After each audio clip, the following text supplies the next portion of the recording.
In late 2025, Israel did the unthinkable. No announcement, no ceremony, no public debate.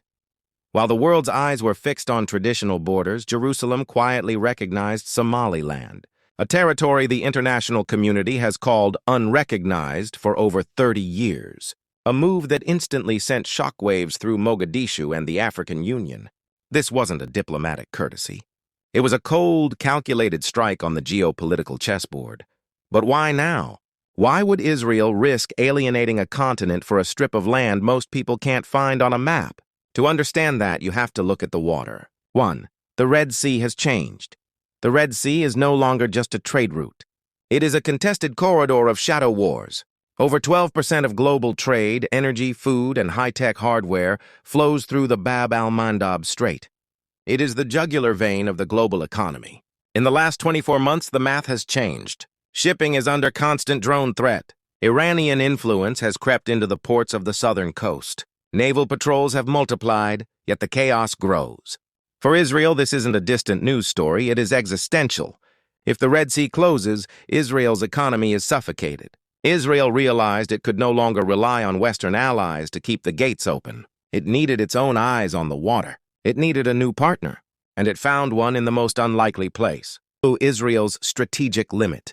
For decades, Israel's Red Sea strategy was a patchwork of quiet deals. They relied on a fragile normalization with Sudan, which collapsed into civil war. They relied on indirect coordination with Gulf powers. They operated with intelligence reach, but no permanent footing. That system broke. The rise of non-state actors and sophisticated missile technology meant that influence was no longer enough. You cannot intercept a ballistic threat with a diplomatic memo. Israel faced a binary choice: withdraw and hope for the best, or find a way to secure a choke point without having to fire a shot. The solution wasn't a bigger navy, it was better geography.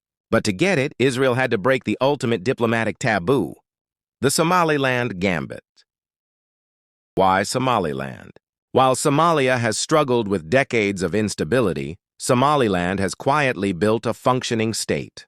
It has its own currency, its own military, and its own democratic elections, despite the world refusing to acknowledge its existence.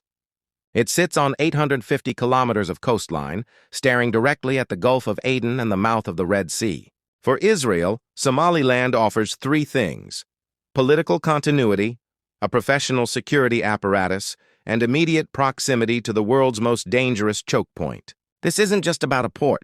It's about early warning radar. It's about maritime awareness. It's about creating strategic depth where none existed.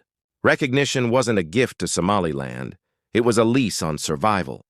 But this move came with a massive price tag. Israel didn't just gain an ally, it invited a regional firestorm. Somaliland stands out as a beacon of rarity in the turbulent Horn of Africa, a region plagued by chaos, clan wars, and fragile governments. Here you find true continuity, functioning institutions that actually work, internal stability that holds firm against insurgencies, and a sprawling coastline stretching along the Gulf of Aden, primed for global trade routes. But it's not just geography that draws eyes, it's strategic gold. Critically, Somaliland delivers unmatched proximity to the al-Mandab Strait, that narrow choke point where the Red Sea meets the Indian Ocean. For Israel, this isn't a footnote, it's a game changer. Early warning radar eyes on Houthi missiles, real-time maritime awareness to track threats from Yemen, and invaluable strategic depth to project power far from home vulnerabilities. Israel's recognition, far from a mere symbolic gesture. It was a calculated positional masterstroke securing a foothold in a vital theater. Israel went in, eyes wide open, fully aware of the backlash brewing. Somalia issued fiery condemnations, branding it an affront to their sovereignty. The African Union raised alarms, decrying violations of continental unity. Regional heavyweights, from Egypt to Saudi Arabia, warned of inevitable escalation, painting doomsday scenarios of fractured alliances. Yet Israel pressed forward, driven by cold calculus. In geopolitics, once one bold state shatters the precedent, the dominoes start falling. Hesitant neighbors reconsider, fence-sitters jump in. Quietly, individually. Strategically, true recognition doesn't wait for polite consensus. It ignites with raw defiance. Make no mistake, this bold move ripples with serious consequences that could reshape the region overnight. Somaliland, once a quiet outlier, risks full militarization, bases sprouting like weeds, foreign troops embedding deep.